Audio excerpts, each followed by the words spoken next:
Bonjour. Alors, un objectif, bienvenue dans la série sur les échecs. Alors, un objectif important de l'attaque du centre est souvent l'ouverture du jeu.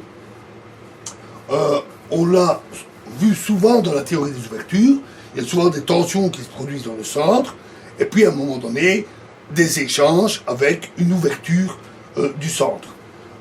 Parfois, c'est plutôt au milieu de jeu qu'on veut ouvrir ce jeu afin de libérer des lignes, des colonnes, des diagonales, ou pour donner de l'espace à ces pièces pour manœuvrer et attaquer d'un côté ou de l'autre.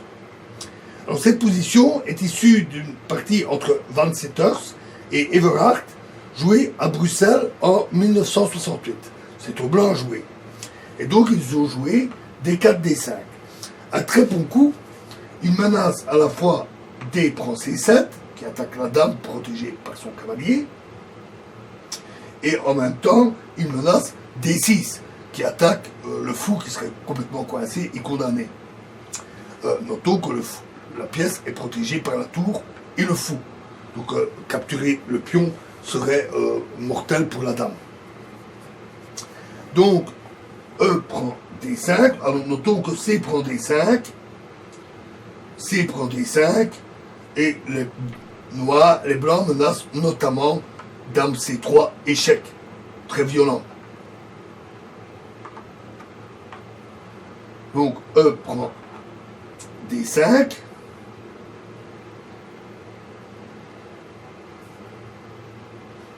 Oui, excusez-moi. J'ai perdu une pièce dans la bataille, voilà. Donc E prend D5, C prend D5 et C5.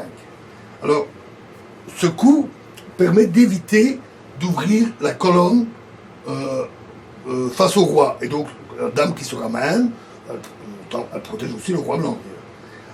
Mais ceci au prix d'une pièce. Parce qu'alors, D6, voilà, c'est la menace qui était suspendue et le fou est condamné, et en plus, cela menace dame prend B7, mat, si la dame se retire, et donc, par exemple, fou prend B7, tour prend B7, dame prend B7, D7, pardon, et dame prend B7, échec et mat. Donc, ce pion est imprenable. Le pion est imprenable et donc le fou noir est condamné. Et donc à ce stade, les noirs ont abandonné. Alors, la nécessité de disputer le centre dans une partie, c'est un souci constant dans une partie. Du début à la fin. Un peu moins important en finale, bien que le centre puisse jouer aussi un rôle important, mais c'est surtout l'ouverture et le milieu de partie.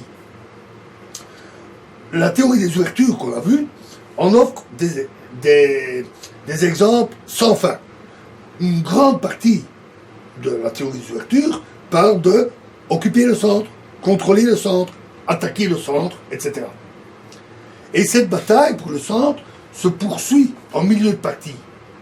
Parce que la domination du centre, contrôler le centre, a un effet oppressant sur la position adverse. Les pièces qu'on peut y mettre rayonnent sur tout l'échiquier, fou ou cavalier, et donc occuper le centre, contrôler le centre, dominer le centre est très important. Mais notons que occuper le centre, ça entraîne aussi des servitudes. En effet, une fois qu'on contrôle le centre, qu'on l'occupe, il faut le maintenir, il faut maintenir ce centre. Et c'est d'autant plus difficile qu'il existe toute une série de stratagèmes qui permettent d'attaquer ce centre, de liquider le centre, enfin des échanges, voire le détruire. Donc, et pour entreprendre ce travail de sape, l'avance de flanc constitue l'arme par excellence. Quelque chose que nous avons souvent vu dans les ouvertures, où un mouvement de flanc, en C ou en F, permet d'attaquer directement le centre. Et ce coup de flanc non seulement contribue à libérer son propre jeu, en donnant de l'espace, en permettant de mobiliser, mais permet aussi d'affaiblir ce centre adverse. Un cas très important concerne l'attaque menée contre des chaînes de pions, point dont nous avons également discuté à plusieurs fois dans les ouvertures. Donc, dans la prochaine vidéo, nous examinerons plus attentivement cette notion d'attaque de chaîne de pions. Je vous remercie.